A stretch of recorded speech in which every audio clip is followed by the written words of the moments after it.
Hi, who's ready for some bedtime stories from Wood Library?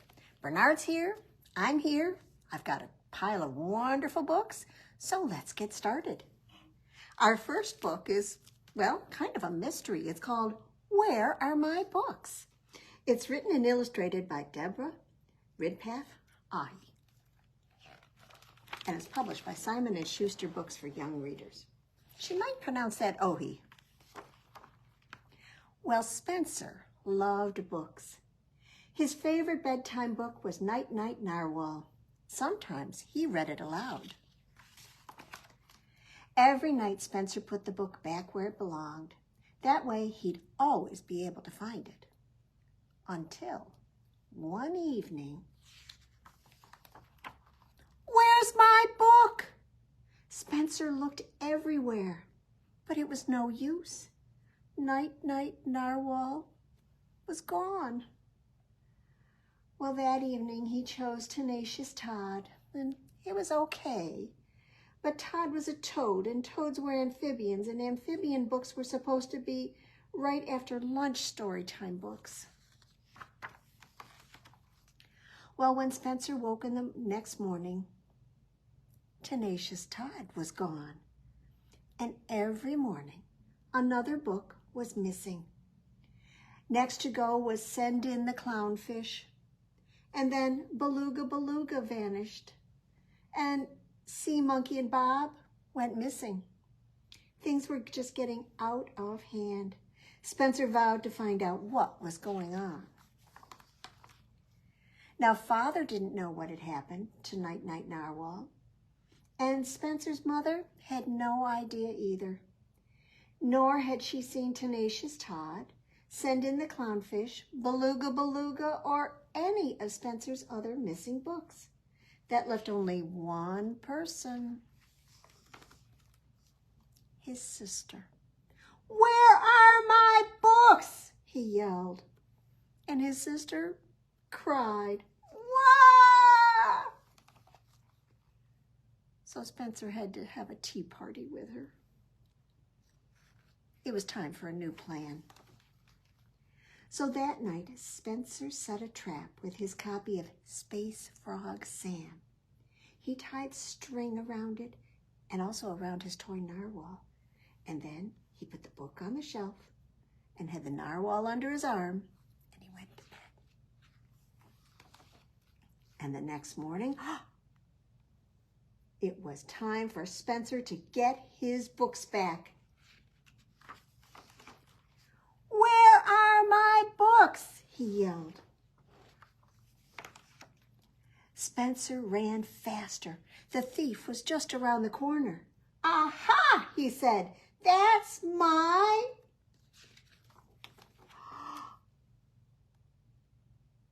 And what did he see? A squirrel reading his book to other squirrels. "My book?" Well, Spencer didn't know squirrels liked to read, but it gave him a great idea. Spencer told the squirrels that they could borrow his books, but there would be rules. Just like at the library, they had to return the books before they could borrow more. But they didn't need to leave anything behind. Had you noticed that? That each day when he looked on his shelf, there were flowers.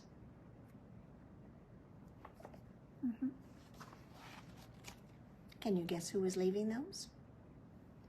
The squirrels. Because they thought if you took something, you should leave something too. Spencer even helped them pick out their first book. And then he chose one for himself too. And he promised he'd read it aloud. And that's just what he did. Well, that was nice of Spencer, not to get too mad and to find a good solution. Well, Bernard, should we do a finger play? I know you don't have fingers. He has paws, so he doesn't really have fingers. But if he did, I bet he would. Be ready to cook some hot dogs. I've got 5 little hot dogs that are cooking in the pan. The grease got hot and one went bam. So 4 little hot dogs are cooking in the pan. The grease got hot and one went bam. 3 little hot dogs are cooking in the pan. The grease got hot and one went bam. 2 little hot dogs are cooking in the pan. The grease got hot and one went bam. 1 little hot dog is cooking in the pan. The grease got hot and the one went bam. So no little hot dogs are cooking in the pan. The grease got hot and the pan went bam. Well, did that make you hungry? Would you like maybe some donuts? Or at least a story about donuts? This is called Dozens of Doughnuts. It's written by Carrie Finison with illustrations by Brianne Farley. Oh, look at all those donuts. And they even tell you what each kind is. This is one of my favorite, jelly donuts with powdered sugar, but I never eat them in public because I get powdered sugar all over me and everything. So otherwise, I probably like an old-fashioned cinnamon bun. This book is published by G.P. Putnam and Sons. Early one morning, as autumn leaves scatter, Luann's busy stirring a big bowl of batter. She'll eat some sweet treats, then warm and well-fed, she'll sleep away winter tucked tight in her bed. 1 dozen doughnuts, oh, hot from the pan, all toasty and tasty and all for ding dong. Woodrow, do you have enough for a neighbor to share? Sure, says Luann, and she pulls out a chair. 1 dozen doughnuts, hot from the pan, half are for Woodrow and the rest for ding dong.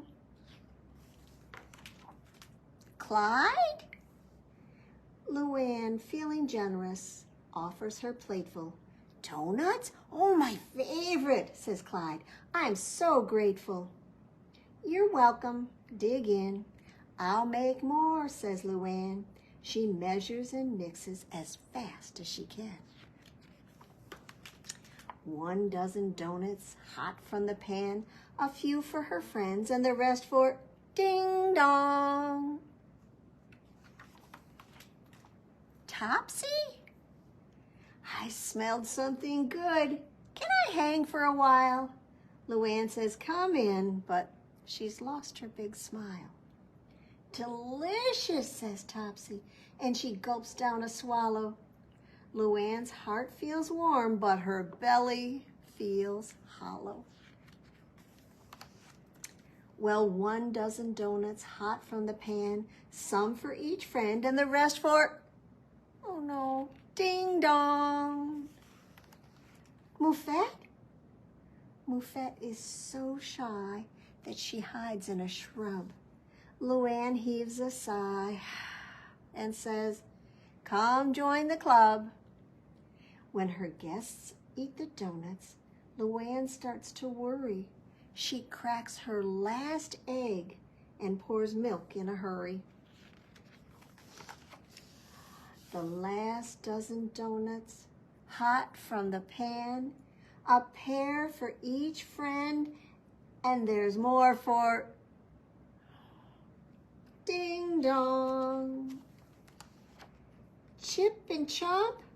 It sounds like a party. They both scamper in. They fill up their cheeks. Now let winter begin. Woodrow pours cider. They all raise a toast. But Luann is fed up with her job as their host. She's ready to sleep through the snow, ice, and sleet, but winter is near and there's nothing to eat. Well, deep in her throat, there's a low, hungry grumble. It slowly grows louder. Her friends hear the rumble. One look at Luann and they dash for the door. After all, she's a bear and she's ready to roar. She fusses and flails and then slowly grows still. Snowflakes drift down and all is quiet until ding dong.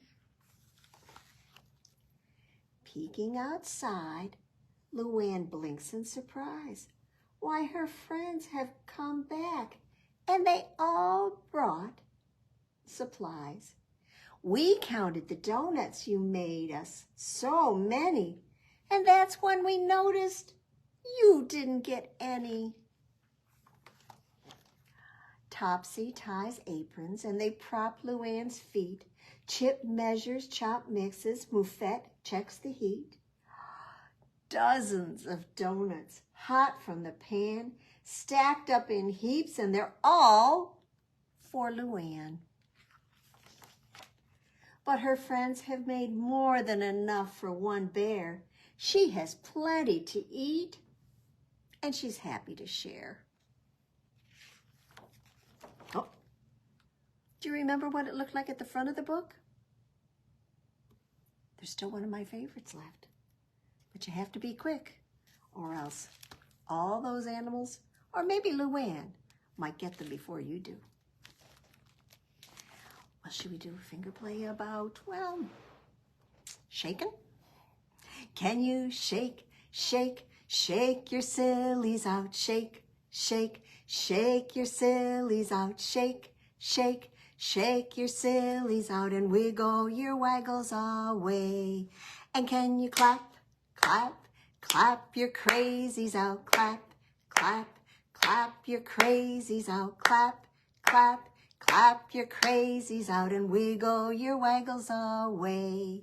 Can you stretch, stretch, stretch your stretchies out? Stretch, stretch, stretch your stretchies out. Stretch, stretch, stretch your stretchies out and wiggle your waggles away. How about standing up?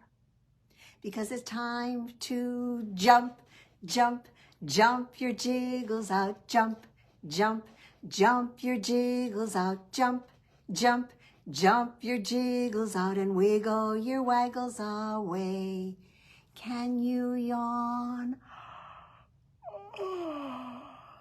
Yawn your sleepies out. Yawn. Yawn your sleepies out. Yawn. Yawn your sleepies out and wiggle your waggles away.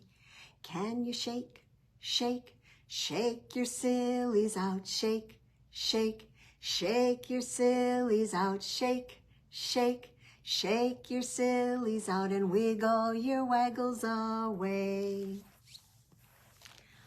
Well, it may be because of some football games that I've been watching, but I kind of like stories about buffaloes and bisons. And well, this is called Blue Bison Needs a Haircut. This is written by Scott Rothman with illustrations by Pete Oswald, and it's published by Random House. Do you think he needs a haircut? He does. Blue Bison liked getting haircuts because Blue Bison liked to look nice and neat for his family and playground associates. But one day, Blue Bison couldn't get a haircut because his barber shop was closed. Everything was closed. The ice cream shop, the supermarket, the bouncy house place, even that weird store that sold boogie boards for baby bison. Why was everything closed, you ask? Some reason. Blue Bison didn't believe it. Everything can't be closed, he said. Surely everything will open back up tomorrow. and I can get a haircut then. But Blue Bison was wrong. Everything was still closed the next day, and the days after that too. And this made Blue Bison mad.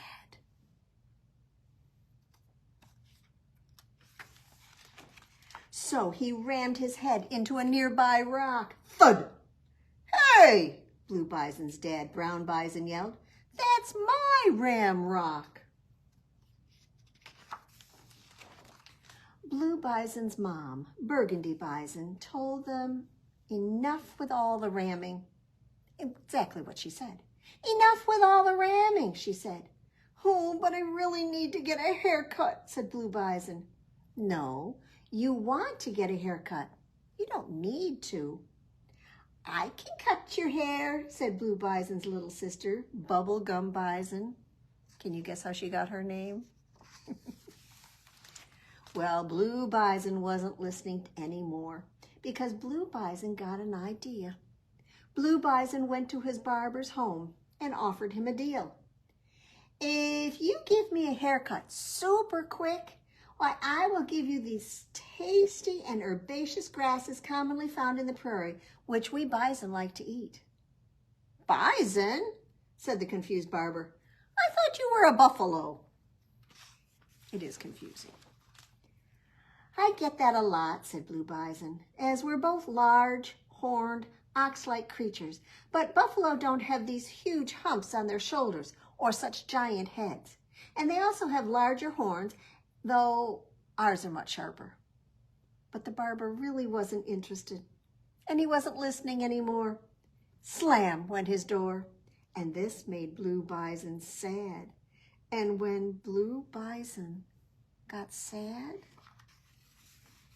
or when any bison gets sad, well, they wallow like so.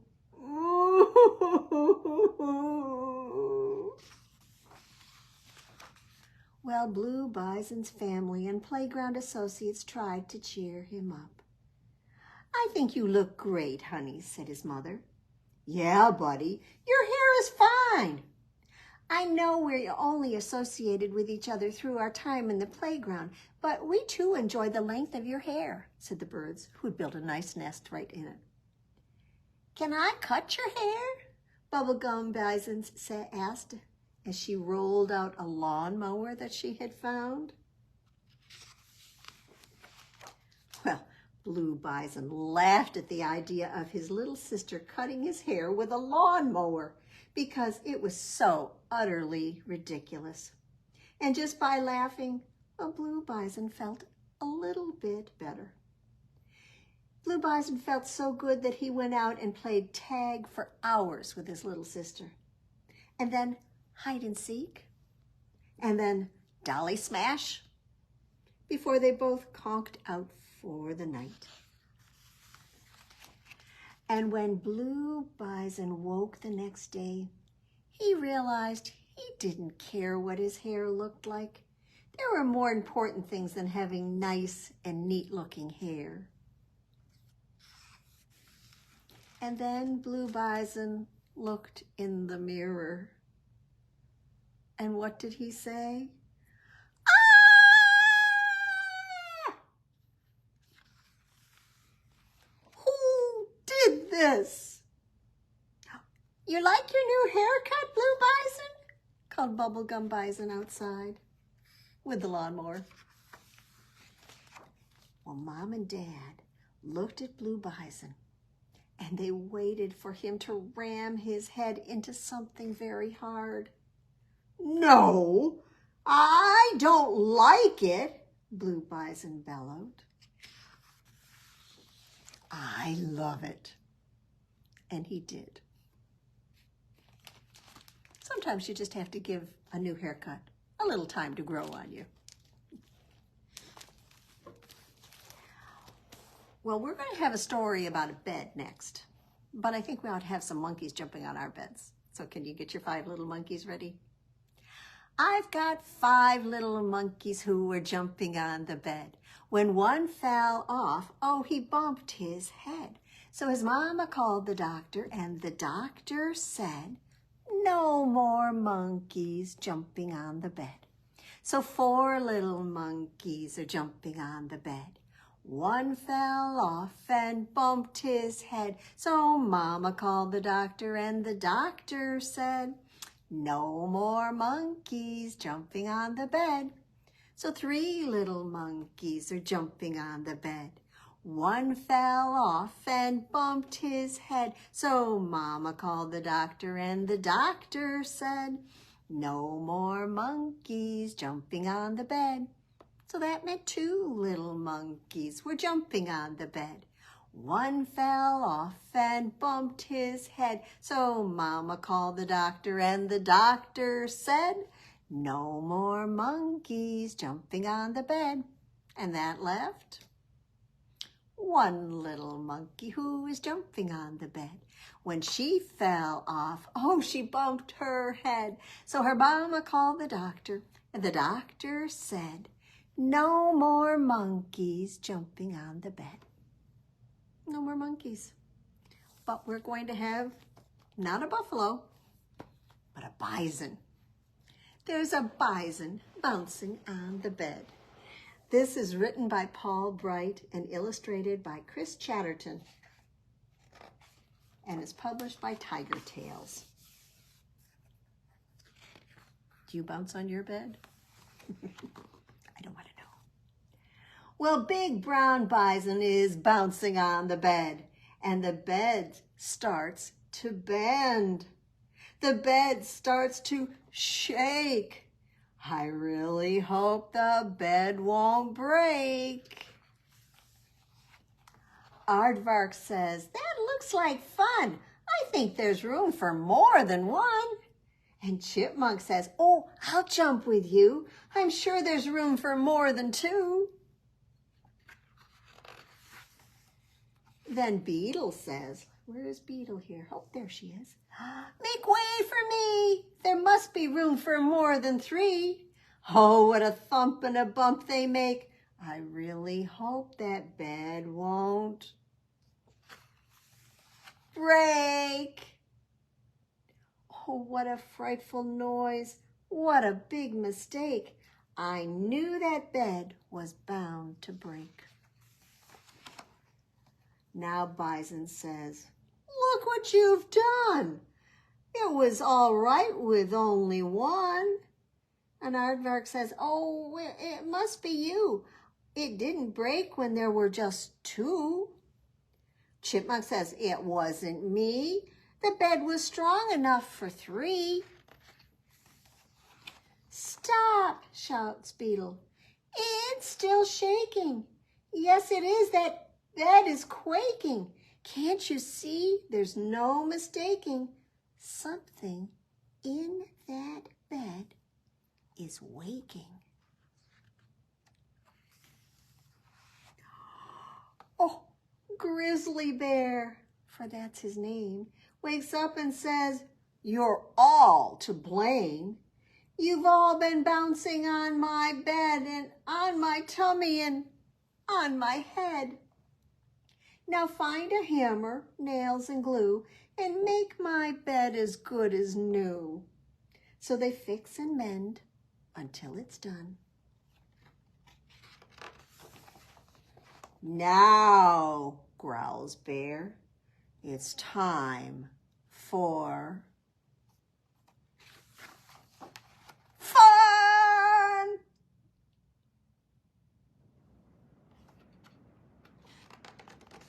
And you know what? That's the end. I hope it doesn't break again. That wouldn't be good. Right. Well, let's see here. I think we probably could have some bubble gum. Did you bring your bubble gum with you? Reach in your pocket. A pretend pocket will do. And pull out your piece of pretend bubble gum. Unwrap it and pop the gum in your mouth until it's all soft and squishy. And, well, you're gonna chew it, right? All right, so here we go.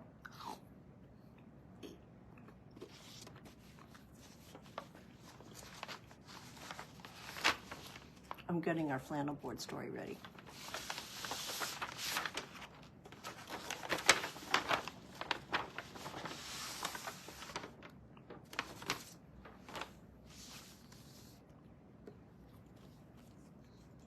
I think my gum was old because it's got more chewing than it needs.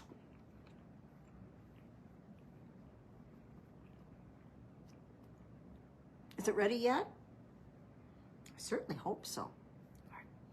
So what do? We spit it in our hand. 1, 2, 3, and clap your other hand on top. And we've got sticky, sticky bubble gum, sticky, sticky bubble gum, sticky, sticky bubble gum, stick it on your knee. On stick. Sticky, sticky bubble gum, sticky, sticky bubble gum, sticky, sticky bubble gum, stick it on your chin. On stick. Sticky, sticky bubble gum, sticky, sticky bubble gum, sticky, sticky bubble gum, stick it on your arm. On stick. Sticky, sticky bubble gum, sticky, sticky bubble gum, sticky, sticky bubble gum, stick it on your cheek. On stick. Sticky, sticky bubble gum, sticky, sticky bubble gum, sticky, sticky bubble gum, stick it on your back. On stick. Sticky, sticky bubble gum, sticky, sticky bubble gum, sticky, sticky bubble gum, stick it on your nose. On stick. Sticky, sticky bubble gum, sticky, sticky bubble gum, sticky, sticky bubble gum, stick it on mom or dad. On stick. Sticky, sticky bubble gum, sticky, sticky bubble gum, sticky, sticky bubble gum. Time to throw it in the trash. All right, well, let's get our flannel board out. And we'll get it even on here. And this is called, Hey, Mr. Snowman. So I guess we better put up a snowman, right? Get him straight on there. There we go. Well, I went walking through a winter wonderland when I spied a frosty snowman who needed a hand. Hey, Mr. Snowman, what do you need? Do you know what he needs? He said, I need black eyes. Can you put them on me? So let's put on some eyes.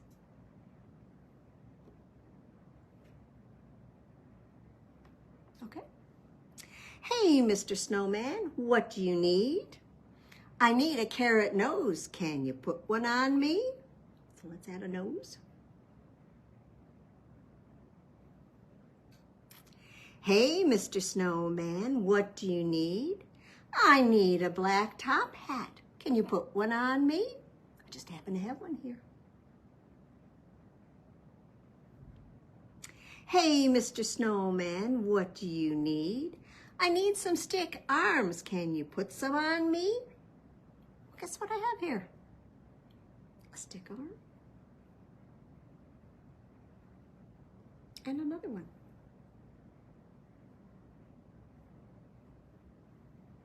Hey, Mr. Snowman, what do you need? I need some blue buttons. Can you put some on me? Well, I happen to have a few blue buttons. So here goes. 1,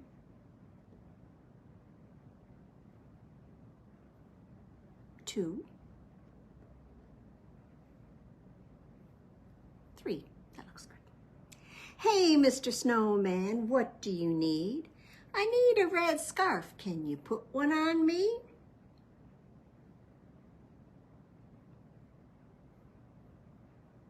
I can. Hey, Mr. Snowman, what do you need? I need some green mittens. Can you put some on me?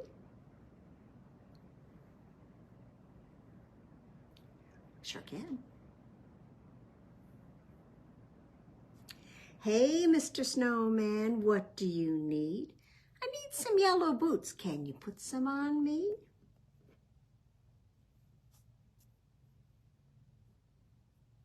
Here goes 1, 2. Hey, Mr. Snowman, what do you see? I see the coolest snowman, and hey, it's me. Have you had a chance to go and make a snowman? I don't know. I think we need a little more snow. Maybe we'll have to shuffle off to Buffalo because I heard they have a lot. Well, let's finish up with our Sandra Boynton book for tonight, and it's called Pajama Time. It's published by Workman Publishing. Well, the moon is up and it's getting late, so let's get ready to celebrate. It's pajama time. So pull on the bottoms, pull on the top, get yourself ready to pajama dee-bop. It's pajama time. Now some are old and some are new. Some are red and some are blue. Some are fuzzy, some are not. But we can all pajama in whatever we've got. It's pajama time. Oh yes, it's pajama time.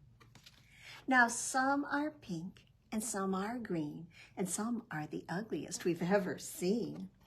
They might be stripy or polka dot, but we can all pajama in whatever we've got. It's pajama time. So pajama to the left, pajama to the right. Jamma, jamma, jamma, jamma, PJ. Everybody's wearing them for dancing tonight. Jamma, jamma, jamma, jamma, PJ. Now all around the room in one big line, wearing our pajamas and looking so fine. It's pajama time. Then hop into bed and turn out the light. You can have a party in your dreams tonight. It's pajama time. Hush, hush, it's pajama time. Hush, hush, it's pajama time. Shh. Good night. Sleep tight. And come back next week for some more stories with Bernard and me. We'll see you then.